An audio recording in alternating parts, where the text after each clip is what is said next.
A Apple acabou de lançar a linha 14 dos iPhones em 7 de setembro. E junto com os novos modelos chega também o iOS 16 para todos os celulares mais recentes. Isso quer dizer que tem muita inovação, não é? Não é bem assim. Existem 10 coisas novas nos celulares da Apple que já estavam disponíveis em celulares Android muito antes. Quer saber quais são? Fica comigo depois da vinheta. Mas antes, se você gosta de iPhone e de notícias de tecnologia, eu queria te convidar a ouvir o nosso podcast sobre os novos iPhones. Lá nós destrinchamos todos os lançamentos e demos muito da nossa opinião. Então dá uma olhada no link aqui abaixo e vamos pro vídeo.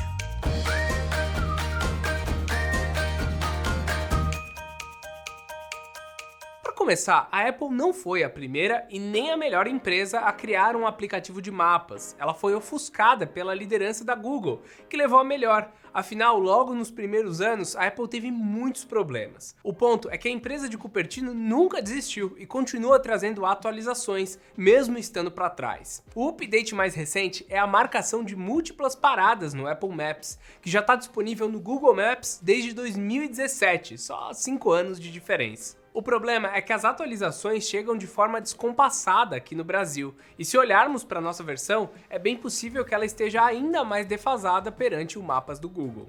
Outro avanço de software que ocorreu foi no aplicativo de e-mail da maçã, que agora permite que você realize agendamentos, marcações e crie lembretes de e-mail. Assim, você consegue escrever um e-mail e agendar um horário para que ele seja enviado. Você pode também receber notificações para reler um e-mail específico em um momento que você estiver mais tranquilo. Então, recebeu o e-mail agora, falou, putz, não consigo ler, me lembra de ver isso daí de noite. E ele vai te lembrar. O ponto é que o Google e o Gmail já fazem isso desde 2018. Então, assim, começamos bem, tá? E olha que essas são funções menores. Vamos lá pro crème de la crème. Para falar de funções mais abrangentes, nós precisamos tocar no ponto dos widgets, pois tem um lance bem interessante aqui. Desde o iOS 15, a maçã permitiu uma personalização mais abrangente dessas janelas que entregam funções úteis. Elas não foram novidade no ano passado, mas pelo menos a maçã entregou tudo funcionando bem e com um layout legal, na minha opinião. Agora, no iOS 16,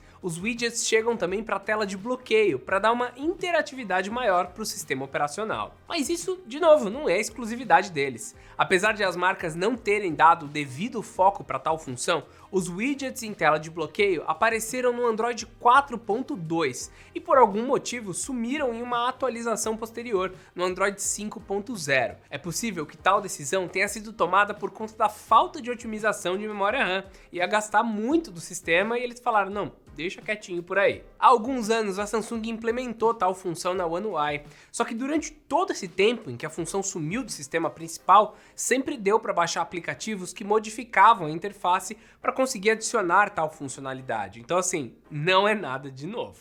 Nesse ano, a Apple também apresentou o recurso Biblioteca Compartilhada, que não chega nessa primeira leva de atualizações, mas que faz exatamente o que o Google Fotos faz há anos. O recurso permite que o compartilhamento seja feito por data, horário ou mesmo por quem estava presente na foto. O diferencial do recurso da Apple é que esse compartilhamento pode ser feito de forma automática para com os membros da família com base em inteligência artificial, que puxa localização, quem está envolvido na foto e mais alguns outros parâmetros. O problema é a quantidade de BO que isso pode dar caso o sistema escolha alguma foto mais comprometedora, ou a confusão que pode virar caso ele erre o compartilhamento familiar. De qualquer forma, tem muito potencial para facilitar a vida de quem viaja com a família. No fim, o Google até que tem algumas recomendações de quem está na foto, de quem você quer compartilhar, mas fazer isso automaticamente parece que vai ser só a Apple. Quando chegar, só lembra de configurar antes o reconhecimento e o compartilhamento automático, tá? Que daí ele já começa a mandar todas as fotos para quem você quiser. Seguindo com funções novas que só usuários de iPhone não tinham, chegou a vez de vermos o motor de vibração dos iPhones emulando a resposta tátil de teclados. Dá para acreditar que até o iOS 15 o teclado não tinha resposta com vibração? A função nos betas não tá tão boa assim, na minha opinião, assim como tem sido a resposta sonora, mas ainda tem tempo para melhorar. Nos Androids, eu nem lembro de quando a gente começou a ver esse tipo de suporte, porque sempre que eu pegava um celular já tinha essa função por padrão. O novo iOS 16 chegou no dia 12 para todos os usuários elegíveis, tá? A partir do iPhone 8, então você já pode testar essa função nova. Ao contrário do que é no Android, você precisa ativar a resposta tátil do teclado. Ela não está disponível por padrão. Para isso, basta ir em Som e Tato, dentro dos ajustes de sistema, e ativar essa opção aí. Olha, eu tenho mais coisa para mostrar aqui, mas acho que com isso já dá para bater o martelo e dizer que o retorno tátil é a função que mais demorou para chegar no iOS. Vai, comenta aqui. Será que é a mais demorada mesmo? Ah, e aproveitando, não esquece de se inscrever por aqui se você está gostando desse conteúdo. É só clicar aqui embaixo, ativar o sininho para receber ainda mais vídeos como esse e vamos para o próximo item. Bem, a função que todo mundo queria nos iPhones e que finalmente chegou era o Always On Display. Até o iPhone 10, duas coisas impediam essa função de chegar nos aparelhos da marca: bateria e tela incompatível. Após a edição de aniversário de 10 anos, que foi o iPhone 10, os modelos topo de linha passaram a trazer o painel OLED, que acende apenas os pixels necessários, e com isso economiza energia. No entanto, as baterias do iPhone só começaram a melhorar no modelo XR, que ainda tinha um painel IPS LCD. No fim, depois de muita especulação de algumas mudanças do tipo de painel, o iPhone finalmente traz um Always On Display renovado, que garante um dia de uso completo. A autonomia da bateria parece não ser prejudicada, mesmo mostrando muita informação no display POLED, com taxa variável que vai de 1 até 120 Hz. Por conta disso, a função é exclusiva para os modelos 14 Pro e 14 Pro Max. Para ser sincero, eu não gosto muito da função, porque mesmo que digam que não gasta bateria, gasta sim, tá? Um pouquinho a mais ele vai gastar e eu gosto de ter esse restinho no final do dia. Só que quando a gente olha o mundo Android, tantos modelos intermediários quanto topo de linha já trazem essa função, olha, há muito tempo, e até mesmo em versões com tela IPS. Segundo a Apple, para ter essa novidade, foi necessário inserir até um processador só para tela dentro do SoC A16, para que haja um controle de consumo de memória RAM, bateria e taxa de quadros. Bem, a gente vai precisar testar e entender se isso realmente ajudou, mas a verdade é que outras marcas já fizeram isso com uma facilidade bem maior. Eu não entendo o tanto que eles ficaram pensando para conseguir trazer isso anos e anos depois. E já que estamos falando de chipset, vale lembrar também que esse não é o primeiro SoC Mobile a vir com 4 nanômetros.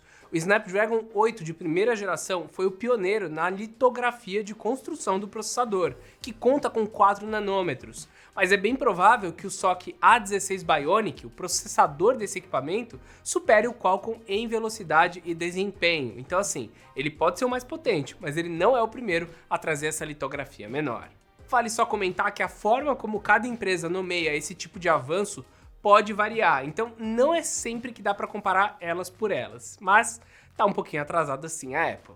Outra função bastante interessante nos smartphones e relógios da Apple, que eu até pensei que fosse exclusiva durante o anúncio, mas que na verdade não são, é a detecção de acidentes e batidas. O Android apresentou uma função extremamente semelhante em 2019, ou seja, 3 anos antes. O que traz vantagem para a Apple é que ela já tinha a detecção de queda no Apple Watch e aperfeiçoou isso, integrando ainda mais o relógio inteligente com o smartphone. O Android, por sua vez, estava muito mais focado no smartphone sozinho, sem o relógio. Com isso, a Apple promete um aperfeiçoamento do ecossistema para segurança física e pessoal.